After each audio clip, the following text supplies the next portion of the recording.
Hello friend, कैसे हैं आप सभी लोग। आप सभी की तैयारी कैसी चल रही है। आई होप कि अब तो टाइम भी बहुत कम होने वाला है। अब 18 तारीख भी नज़दीक आने वाली है। उसके बाद आप लोगों को सारा चीज़ का फिर रिवीजन भी करना होगा। उसके बाद करंट अफेयर भी करनी होगी। ठीक है। और जिन लोगों का अभी सीटेट हो चुका है वो लोग तो अपना जूनियर की दे सकते हैं। बाद में प्राइमरी की भी वैकेंसी आने वाली है, उसमें भी दे सकते हैं। लेकिन जिन लोगों का किसी कारणवश या फिर कम नंबर आ गए हैं सीटेट में, वो अपने यूपी टेट की तैयारी 18 तारीख से बाद में स्टार्ट कर दीजिएगा।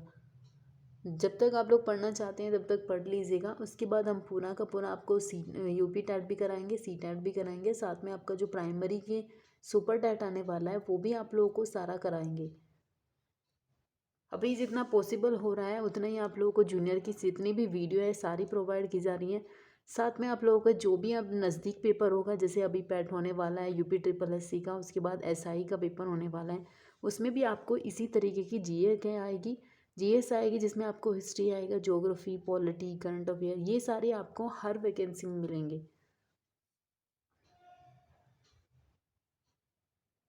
ठीक है। इसलिए आप इन्हें एक बार ही पढ़ लीजिएगा, बार बार इन्हें पढ़ने की ज़रूरत नहीं है कि ये जूनियर का है, जूनियर में ज्योग्राफी आती है, यूपी ट्रिपल एस सी में, एसआई में नहीं आती हैं, ये वहाँ पे भी आएगी। ठीक है। और जिन लोगों ने, जो लोग अभी नए आए हुए हैं, जिन लोगों ने अभी तक सब्सक्राइब नहीं किया है, वो कर लीजिएगा। लाइक शेयर भी ज़रूर कीजिएगा और सबको शेयर भी ज़रूर कीजिए। कल हम लोगों ने आपको पठार पढ़ाए थे, जिसमें आपको सतपुड़ा पठार भी पढ़ाया था, विंध्याचल पढ़ाया था, रावली पर्वत पढ़ाए थे, ये पढ़ाए थे। उसके बाद अब यहाँ पे हम बात करते हैं आपके पूर्वी पठार की। पूर्वी पठार आपके कौन से पढ़ते हैं। सबसे पहला है आपका छोटा नागपुर का पठार। उसके बाद आपको दूसरा पड़ता है छत्तीसगढ़ का पठार। और तीसरा आपका पूर्वी पठार में किसका आता है, दंडकारण्य, दंडकार्य का पठार। ये दंडकारण्य भी आता है, दंडकार्य भी आता है। ठीक है। ये आपके पूर्वी पठार है जो 3 प्रकार के हैं, छोटा नागपुर का पठार, छत्तीसगढ़ का पठार और दंडकारण्य का पठार। अब सबसे पहले अगर हम बात करें कि छोटा नागपुर का पठार आपको कहाँ पड़ता है, ये आपका झारखंड में पड़ता है। उसके साथ छोटा नागपुर की सबसे खास बात क्या है कि यहाँ पे खनिज पाया जाता है। सबसे ज़्यादा जो खनिज पदार्थ पाए जाते हैं वो यहाँ पाए जाते हैं, कहाँ, छोटा नागपुर के पठार में। ठीक है। और यहाँ की सबसे एक यहाँ पे नदी पाई जाती है, कौन सी, दामोदर नदी। दामोदर नदी किसके लिए फेमस है, प्रदूषित नदी मानी जाती है दामोदर नदी को। उसके बाद यहाँ पे एक और नदी है छोटा नागपुर के पठार में, उस नदी का नाम है स्वर्ण रेखा नदी। इस स्वर्ण रेखा नदी पर एक आपका बांध जलप्रपात है, उसका नाम है हुंडरू। क्योंकि ये जलप्रपात आपका पूछा गया है कि ये जलप्रपात किस नदी पर है। ठीक है। ये जलप्रपात आपको पूछा गया है कि जलप्रपात कहाँ पे है। हुंडरू जलप्रपात किस नदी पर है, स्वर्णरेखा नदी पर। स्वर्णरेखा कौन से पठार के पास है या कौन से पठार से बहती है, तो ये कौन से है, छोटा नागपुर के पठार से है। कहाँ है, झारखंड में है। और झारखंड में जब छोटा नागपुर का पठार है, दामोदर नदी पे दामोदर नदी भी यहीं बहती है और स्वर्णरेखा नदी भी यहीं है। उसके बाद साथ सबसे ज़्यादा अगर खनिज पदार्थ पाए जाते हैं तो सिर्फ यहीं पाए जाते हैं।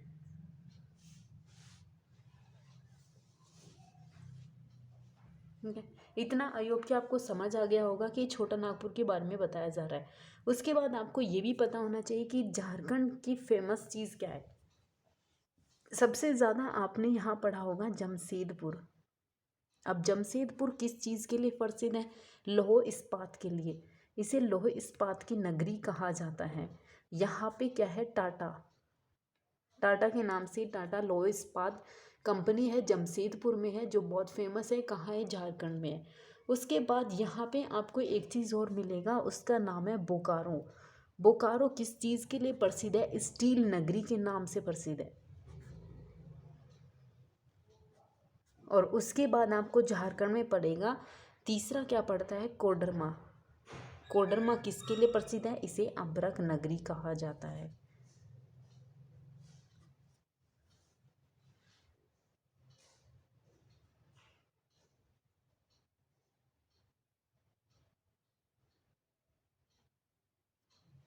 ठीक है, इतना आपको समझ आ गया होगा कि छोटा नागपुर का जो पठार है वो झारखंड में है। झारखंड में छोटा नागपुर का पठार है, क्यों है? क्योंकि उसमें ज़्यादा खनिज पदार्थ मिलते हैं। यहाँ पे दामोदर नदी है, स्वर्णरेखा नदी है।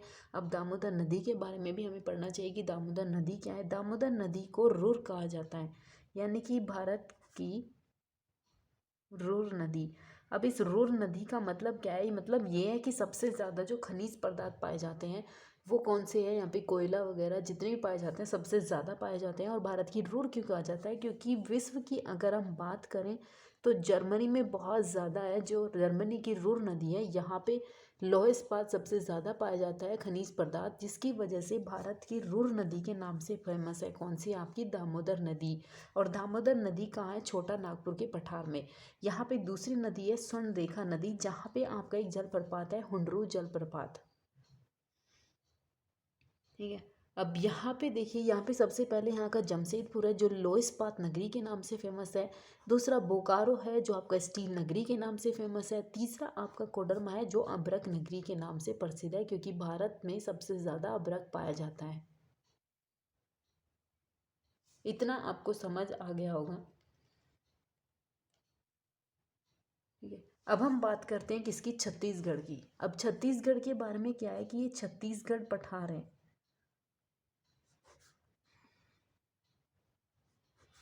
छत्तीसगढ़ पठार में क्या पड़ती है? महानदी।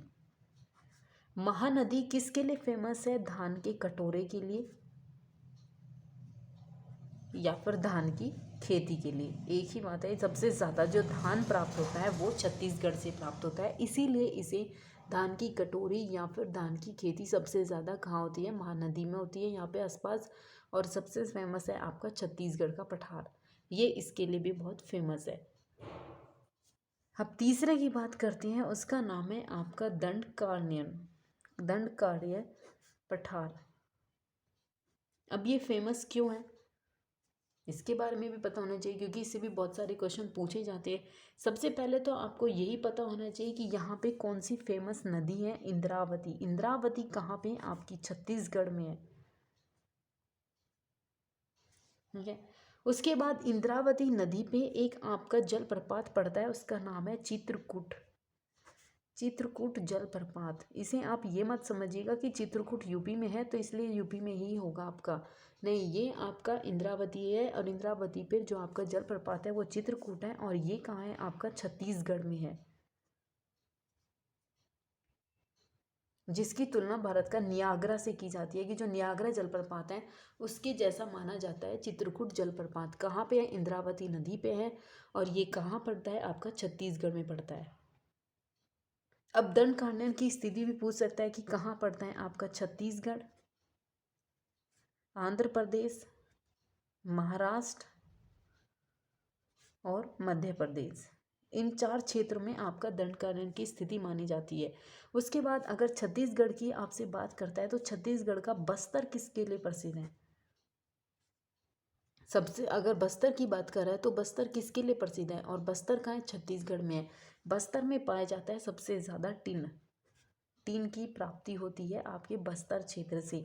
अब आपसे पूछ ले कि टिन कहाँ फेमस है और उसमें आपको बस्तर दिया गया हो, दुर्ग दिया गया हो, और आपको ये ना पता हो कि वो कौन से स्टेट में है, तो इसलिए ये यहाँ पे बता दिया गया है कि जो बस्तर है वो टिन के लिए प्रसिद्ध है, और बस्तर कहाँ है? छत्तीसगढ़ राज्य में है।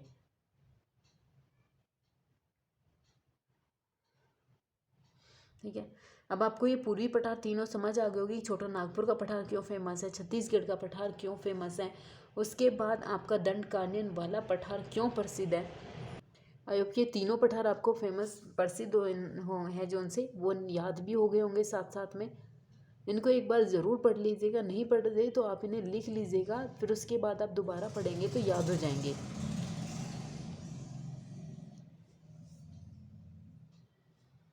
ठीक है,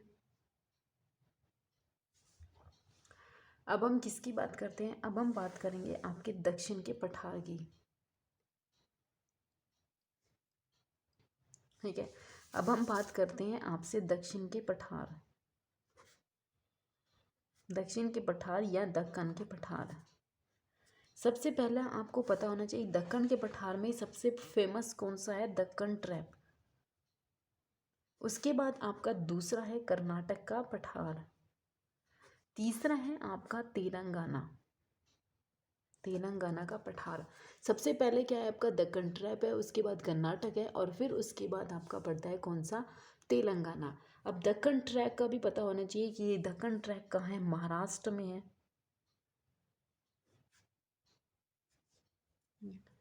अब यहाँ पे पता होना चाहिए कि अगर दक्कन ट्रैक की पूछी जाती है कि दो दक्कन ट्रैक है उसकी जो आकृति है वो सीढ़ी नुमा है, यानी कि इस तरीके से आपको मिलती है, यानी कि सीढ़ियाँ बनी हुई सी मिलती हैं।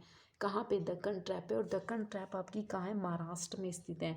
उसी के बाद यहाँ पे सबसे फेमस क्या है आपकी, सतमाला की पहाड़ी, सतमाला की पहाड़ी। उसके बाद दूसरी फेमस है आपकी अजंता की पहाड़ी। और फिर है आपकी हरिश्चंद्र की पहाड़ी, जो आपकी यहाँ क्या है, काल सुबई, सबसे ऊंची चोटी है यहाँ की काल सुबई की। ये पूर्व पश्चिमी घाट की सबसे ऊंची चोटी है, कौन सी, आपकी काल सुबई। अब ये पता होना चाहिए कि जो दक्कन ट्रैक है वो महाराष्ट्र में है। कैसी आकृति है, सीढ़ी नुमा इसकी आकृति है। यहाँ पे पहाड़ी है सतमुला, अजंता, हरिश्चंद्र। हरिश्चंद्र पे सबसे ऊंची चोटी कौन सी है आपकी, काल सुबई है। और काल सुबई आपकी पश्चिमी क्षेत्र की सबसे ऊंची चोटी है। और यहाँ पे सबसे फेमस आपकी क्या है, काली मिट्टी। काली मिट्टी किस चीज़ के लिए फेमस है, कपास के लिए। सबसे ज़्यादा जो कपास की खेती होती है वो आपकी कहाँ होती है। अगर आपसे पूछ ले कि कपास की खेती किस मिट्टी में सबसे ज़्यादा होती है तो काली मिट्टी में होती है। और दक्कन ट्रैप महाराष्ट्र में इसी प्रकार की मिट्टी पाई जाती है। क्यों, क्योंकि यहाँ पे बेसाल्ट की चट्टान है, जिसकी वजह से माना जाता है कि यहाँ पे काली मिट्टी है। और काली मिट्टी आपके लिए किसके लिए फेमस है, कपास की खेती के लिए। इतना आपको पता होना चाहिए इसके बारे में। अब हम बात करते हैं आपकी कर्नाटक। कर्नाटक में सबसे ज़्यादा क्या प्रसिद्ध है, आपकी बाबा बुदम की पहाड़ी,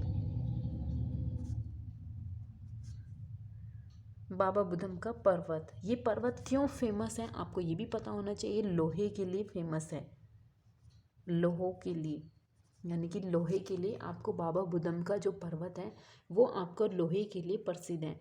उसके बाद यहाँ पे पाया जाता है धारवाड़, धारवाड़ की चट्टान है यहाँ पे। और धारवाड़ की चट्टान में क्या माना जाता है कि धात्विक खनिज पाए जाते हैं। कहाँ से, कर्नाटक से। कर्नाटक में कौन सी है, यहाँ पे धारवाड़ चट्टान है। धारवाड़ चट्टान किसके लिए फेमस है, धात्विक, जिसमें धातु पाई जाती हैं। और जो आपकी बाबा बुदम की पहाड़ी है, कुद्रेमुख की पहाड़ी है, ये भी किसके लिए प्रसिद्ध है, लोहे के लिए फेमस है। उसके बाद हम बात करते हैं तेलंगाना पठार की। अब आपको ये भी पता होना चाहिए कि सबसे पहले तो ये पता होना चाहिए कि दक्षिण के पठार दक्कन ट्रैक में क्या पड़ते हैं आपके, दक्कन ट्रैक, कर्नाटक और तेलंगाना। दक्कन ट्रैप आपसे पूछेगा तो कहाँ है, महाराष्ट्र में है। और यहाँ ये क्यों प्रसिद्ध है, क्योंकि यहाँ पे ज्वालामुखी प्रक्रिया के कारण इसकी आकृति सीढ़ी नुमा मानी जाती है। और साथ में यहाँ पे बेसाल्ट चट्टान की भी प्राप्ति हुई थी, जिसकी वजह से यहाँ पे काली मिट्टी का विकास हुआ। काली मिट्टी किसके लिए फेमस है, आपकी काली मिट्टी है, तो काली मिट्टी किसके लिए फेमस है, आपकी कपास की खेती के लिए फेमस है। और सबसे ज़्यादा अगर आपसे पूछे कि कपास उत्पादक में किसका पहला स्थान है, तो कपास उत्पादक में सबसे पहला है आपका गुजरात, उसके बाद है आपका महाराष्ट्र। ये भी साथ में ही कर लीजिएगा कि सबसे पहले आपका गुजरात है और फिर उसके बाद आपका महाराष्ट्र पड़ता है। और इसके साथ ये भी पता होना चाहिए कि सबसे अच्छे सूती वस्त्र भी आपके कहाँ बनते हैं, गुजरात में पड़ते हैं। महाराष्ट्र की कुछ यहाँ पे पहाड़ियाँ हैं, सतमाला है, अजंता है, बालाघाट भी पाई जाती है यहाँ पे एक। उसके बाद आपकी हरिश्चंद्र की पहाड़ी पाई जाती है कि इस पे सबसे ऊंची चोटी का नाम क्या है, काल सुबई। इतना आपको याद हो गया होगा कि ये क्यों फेमस है। उसके बाद जब हम कर्नाटक की बात करते हैं तो कर्नाटक की बाबा बुदम की पहाड़ी है। बाबा बुदम की जो पहाड़ी पाई जाती है वो किसके लिए फेमस है, लोहे के लिए फेमस है। उसके बाद कर्नाटक में ही धारवाड़ चट्टान मिलती है जो आपकी किसके लिए, धात्विक खनिज के लिए प्रसिद्ध है। ये आपका धात्विक खनिज के लिए सबसे ज़्यादा प्रसिद्ध है, जिसमें आपको क्या मिलते हैं, लोहा, मैग्नीज, टंगस्टन, इनकी यहाँ पे क्या होती है, प्राप्ति होती है। तेलंगाना का पठार से ज़्यादा कुछ फेमस नहीं है, लेकिन आपके जो दक्कन पठार है, दक्कन ट्रैक यानी कि महाराष्ट्र वाला और कर्नाटक, इससे बहुत बार क्वेश्चन पूछे गए हैं। तेलंगाना से नहीं पूछे जाते, सिर्फ ये पूछा जाता है कि दक्षिण के पठार या दक्कन ट्रैक पठार में कौन कौन से पठार हैं।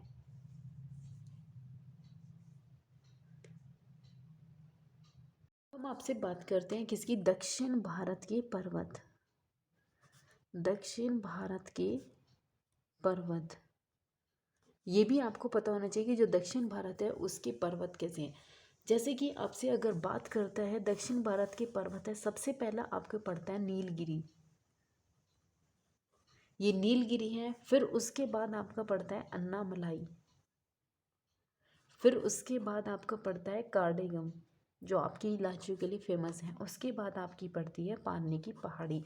नीलगिरी पे सबसे ऊंची चोटी का नाम है दोदा बेटा। अन्नामलाई की सबसे ऊंची चोटी का नाम है अनाईमुड़ी, जो आपकी दक्षिण भारत की सबसे ऊंची चोटी है। और दूसरे नंबर की ऊंची चोटी है दक्षिण भारत की दोदा बेटा। ठीक है, दक्षिण भारत की अगर दूसरी चोटी पूछेगा तो कौन सी आपकी दोदा बेटा है। और नीलगिरी की पहाड़ी आपको केरल, कर्नाटक और तमिल इन तीनों को जोड़ने का काम करती है। और आपका पूर्वी पश्चिमी घाट और पूर्वी घाट इन दोनों को जोड़ने का भी काम करती है कौन सी, नीलगिरी की पहाड़ी। और आपका केरल किसके लिए प्रसिद्ध है, शांत क्षेत्र के लिए प्रसिद्ध है। इसे साइलेंट वैली भी कहा जाता है, किसको, केरल को।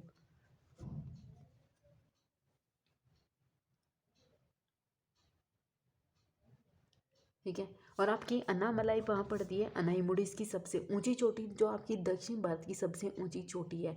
कार्डिगम किसके लिए फेमस है, आपकी इलायची के लिए प्रसिद्ध है। ये इलायची की पहाड़ी या इलायची के लिए फेमस है यहाँ पे। पालने की पहाड़ी कहाँ है, तमिलनाडु में। ठीक है, इतना आपको यहाँ पे पता होना चाहिए कि जो दक्षिण भारत के पठार है वो किसके लिए प्रसिद्ध है। अगर आपसे पूछेगा कि दक्षिण भारत के पर्वत क्षेत्रों के अंतर कौन कौन आता है, तो नीलगिरी आते हैं, फिर उसके बाद अन्नामलाई आती है, कार्डिगम आती है, पालनी आती है, ये केरल तमिलनाडु की सीरा पे पड़ते हैं। लेकिन नीलगिरी आपकी 3 पे पड़ती है, केरल, कर्नाटक और तमिलनाडु पे। ठीक है, जब और अगर आपसे पूछे कि इन चारों में से कौन सी ऐसी है जो केवल तमिलनाडु में पड़ती है या केवल एक स्टेट में होती है, तो वो कौन सी है, आपकी पालनी। क्योंकि ये तीनों आपको यहाँ पड़ती है, ये 3 में पड़ती है, ये आपकी 2 केरल और तमिल में पड़ती है, और ये एकमात्र है जो कि आपकी तमिलनाडु स्टेट में है। उसके बाद आपसे पूछे नीलगिरी पर्वत की सबसे ऊंची चोटी का नाम है दोदा बेटा, जो दक्षिण भारत की सबसे ऊंची चोटी है। और अगर आपसे पूछे दक्षिण भारत की पहली सबसे ऊंची चोटी यानी कि पहली सबसे ऊंची चोटी कौन सी है, सबसे ऊंची चोटी कौन सी है दक्षिण भारत की, तो अनाईमुड़ी है। कहाँ पे, अन्नामाली पढ़ाई की जो पहाड़ी है उस पे ये पड़ती है।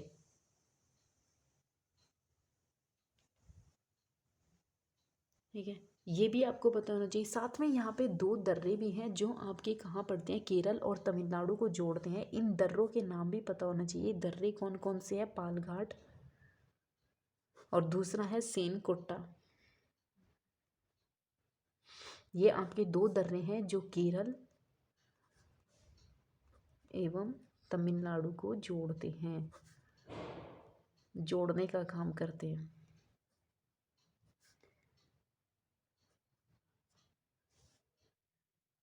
ठीक है, ये आपको समझ आ गया होगा। ये पश्चिमी घाट है, ये आपका पूर्वी घाट है। यहाँ पे नीलगिरी की पहाड़ी पड़ती है, दोदा बेटा इसकी ऊंची चोटी है, अनाईमुड़ी है। अनाईमुड़ी पहली है, दक्षिण भारत की पहली है। और अगर पूर्व पश्चिमी घाट की सबसे ऊंची चोटी की नाम है, अभी हमने पढ़ाया था कालसुबई। उसके बाद अगर आपसे पूछे कि पूर्वी घाट की कौन सी है, तो महेंद्रगिरी है। और अगर आपसे दक्षिण भारत की बात करता है तो अनाईमुड़ी है। अगर अनाईमुड़ी नहीं होगा तो फिर दोदा बेटा होगा। उसके बाद यहाँ पे नीलगिरी, नीले जो आपके फूल पाए जाते हैं इसके लिए फेमस है। यहाँ पे एक टोडा जनजाति भी पाई जाती है, जो कहाँ है, आपकी नीलगिरी पर्वत पर आपकी पाई जाती है। कौन सी, टोडा जनजाति। और यहाँ पे नीले प्रकार के आपको क्या पाए जाते हैं, फूल पाए जाते हैं, जो बहुत वर्षों में यहाँ पे खिलते हैं, जिसकी वजह से नीलगिरी की पहाड़ी जो आपकी पूरी नीले रंग की दिखाई देती है।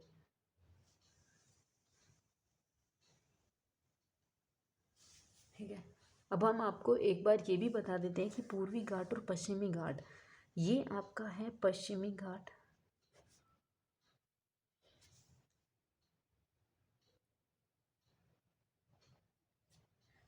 और ये है आपका पूर्वी घाट।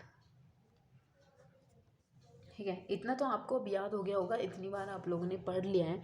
अगर आपसे पूछेगा कि यहाँ पे क्या है, यहाँ पे आपका पड़ता है महाराष्ट्र,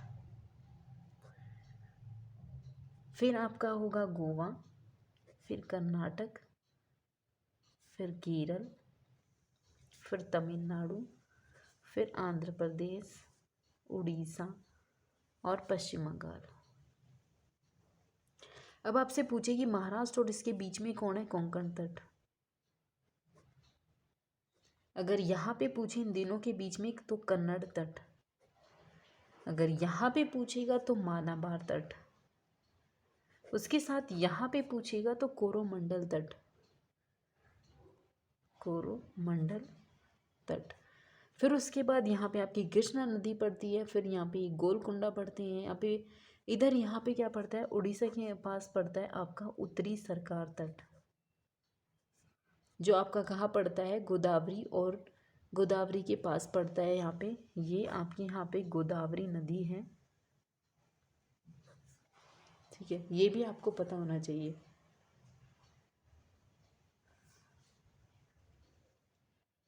क्योंकि अगर आपसे ये इस तरीके से क्वेश्चन पूछ सकता है कि पश्चिमी घाट का विस्तार भारत के कितने राज्यों में है, तो पश्चिमी घाट का विस्तार आपको 6 राज्यों में मिलता है। सबसे पहले क्या है, गुजरात, उसके बाद महाराष्ट्र, फिर उसके बाद गोवा, फिर कर्नाटक और फिर आपका केरल। अगर आपसे पूछ रहा है गुजरात से गोवा तट के क्षेत्र को क्या कहा जाता है, ये कभी कभी गुजरात से गोवा तक भी आता है, नहीं तो कभी आपका सिर्फ महाराष्ट्र से गोवा पूछा जाता है, तो उसे क्या कहा जाता है, कोंकण तट कहते हैं। उसके बाद अगर आपसे गोवा की और उसके बीच में पूछेगा तो वो कन्नड़ होगा। उसके बाद अगर आपको यहाँ से पूछ रहा है कर्नाटक से केरल के बीच में पूछ रहा है तो वो आपका होगा मालाबार तट।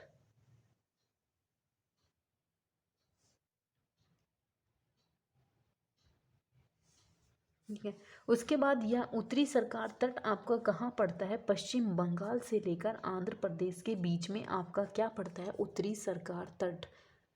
ये भी पता होना चाहिए। और आंध्र प्रदेश से लेकर और नीचे तक आपका पड़ता है कोरोमंडल तट। ये आपका इसलिए फेमस है। और अगर आपसे नदियों से पूछेगा तो नदियों में क्या है, जो आंध्र प्रदेश की आपकी गोदावरी नदी है, ये क्या लेगा, कृष्णा नदी। और यहाँ पे आपकी ऐसी कौन सी नदी बहती है, यहाँ पे कृष्णा नदी। इनके बीच में अगर आपसे पूछ ले कि इन क्षेत्रों में क्या है, वे है आपका गोलकुंडा। ये है आपका गोलकुंडा तट, जो कि आपकी गोदावरी और कृष्ण इन दोनों के बीच में पाया जाता है, इसे कहते हैं गोलकुंडा तट। ठीक है, अब इतना आप लोगों को याद हो गया होगा। उसके बाद यहाँ पे कुछ मरुस्थल है, मरुस्थल भी पढ़ाएंगे। मरुस्थल है, पथरीले मरुस्थल है, ये छोटा सा चैप्टर है, ज़्यादा बड़ा नहीं है। उसके बाद फिर हम स्टार्ट करेंगे आपकी नदियाँ। अब वहाँ तंत्र, जिसमें आपको पता होना चाहिए कि हिमालय की नदियाँ जो सदाबहार है, उसके बाद प्रायद्वीपीय नदियाँ हैं जैसे दामोदर, स्वर्णरेखा, ताप्ती, नर्मदा, महानदी, गोदावरी, कावेरी, ये सारी चीज़ आप लोगों को पता होनी चाहिए। उसके बाद जैसे आपकी हिमालय की नदियाँ हैं, सदाबहारी नदियाँ, उनके बारे में पढ़ाएंगे कि किस तरीके से कहाँ से निकलती है और क्यों फेमस है। आपको सारी नदियाँ नहीं पढ़ाई जाएंगी, लेकिन उसके साथ जो आपकी क्वेश्चन पूछ सकता है जहाँ से उनकी सहायक नदियों से, वो आपको साथ में करवा दिए जाएंगे। ठीक है, तब तक आप इसे पढ़िएगा आराम से और सबको शेयर ज़रूर कीजिएगा। ये आपके हर एग्ज़ाम में आपका ज्योग्राफी पार्ट पूछा जाता है, चाहे आपका कोई भी पेपर हो, इसलिए आप उसे याद ज़रूर कीजिएगा। और जिन लोगों ने अभी तक चैनल सब्सक्राइब नहीं किया है वो कर लीजिएगा, लाइक शेयर भी ज़रूर कीजिएगा। आपके हर एग्ज़ाम के लिए ये काफ़ी अच्छा है, क्योंकि ये पहले ही आप लोगों को पूरा डीप तरीके से पढ़ाया जा रहा है।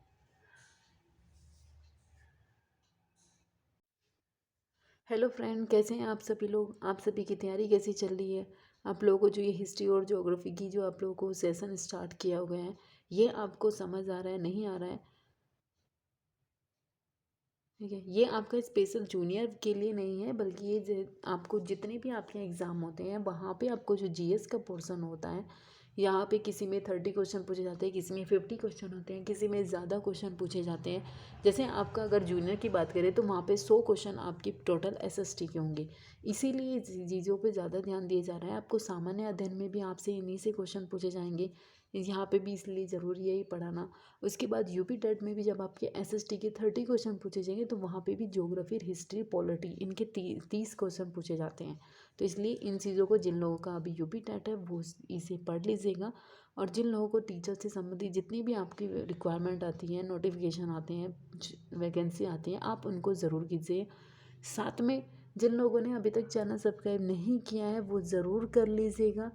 साथ में उन लोगों को शेयर ज़रूर कीजिएगा जो लोग तैयारी कर रहे हैं, चाहे वो आपकी यूपीएसआई की कर रहे हो, यूपी कांस्टेबल की कर रहे हो, किसी की भी कर रहे हो, पैट की, यूपी ट्रिपल एससी की कर रहे हो, उन सब में आपको ये ज़रूर हेल्प करेगा। ठीक है, लाइक शेयर ज़रूर कीजिएगा। अब हम स्टार्ट करते हैं अपना हिस्ट्री का पोर्शन, जो हम लोगों ने अभी 2 दिन से सिर्फ ज्योग्राफी स्टार्ट की हुई थी।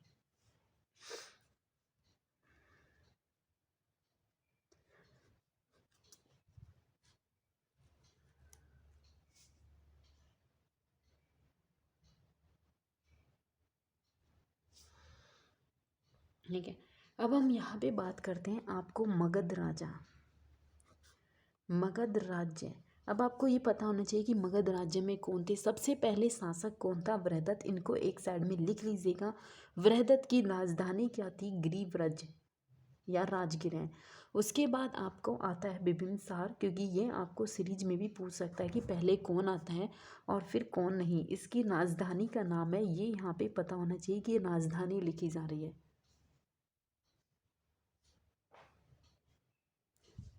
ठीक है, इसकी राजधानी है राजगृह।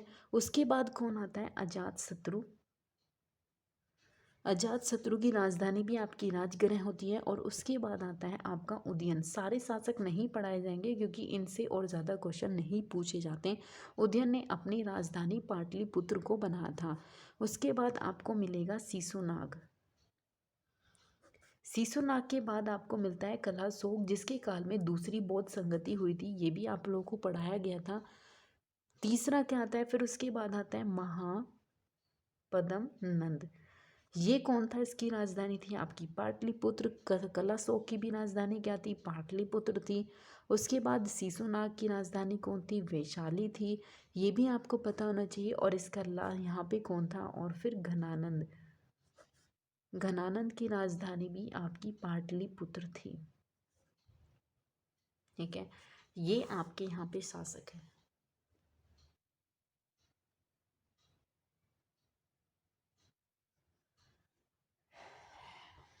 ठीक है, आपको इतनी मेहनत से पढ़ाया जा रहा है तो कम से कम इनको सब्सक्राइब, लाइक, शेयर तो कर दीजिएगा। सबको शेयर ज़रूर कीजिएगा। सबसे पहले अब हम बात करते हैं वृहदत्त की। वृहदत्त आपको बताया गया था बिबिनसार की राजधानी क्या है, राजगृह। उसके बाद अजातशत्रु की राजधानी क्या है, राजगृह। उसके बाद उदयन है। ये इसलिए फेमस है क्योंकि इन्होंने अपने पिता की हत्या करके गद्दी को हासिल किया था, शासन किया था। उदयन की राजधानी है पाटलिपुत्र। फिर शिशुनाग की राजधानी वैशाली, कलाशोक की राजधानी पाटलिपुत्र और महापद्म की राजधानी पाटलिपुत्र। घनानंद की राजधानी क्या है, पाटलिपुत्र। उसके बाद अब आपको शासक की बात की जाती है। शासक में क्या था कि जिस तरीके से इनके उपनाम भी पूछ लिए जाते हैं। बिबिनसार का अगर आपसे पूछ लेगा, ये बिबिनसार है, बिबिनसार का उपनाम था श्रेणिक। अजातशत्रु का उपनाम क्या था, अजातशत्रु का मतलब होता है शत्रु का नाश करने वाला, जिसका कोई शत्रु ना हो। अजातशत्रु का उपनाम क्या था, कुणिक। इसे एक नाम से और जाना जाता है, पितृहंता, पिता की हत्या करने वाला। उसके बाद कलाशोक था। कलाशोक का उपनाम क्या था, इसका उपनाम था काकवर्ण। ठीक है, अब आपसे पूछ सकता है कि महापद्म नंद का उपनाम क्या था, एकराट। ठीक है, और फिर लास्ट है आपको घनानंद। घनानंद का उपनाम का नाम क्या था, अग्रमीज। ठीक है, ये इनके उपनाम थे। इनके उपनाम से भी क्वेश्चन पूछ ले जाता है। अगर आपका 100 नंबर में आपसे हिस्ट्री ज्योग्राफी पूछेगा तो इतना आपसे पूछ लेगा वो कि इनके उपनाम क्या थे। बिपिन सार का उपनाम कौन था? सैनिक।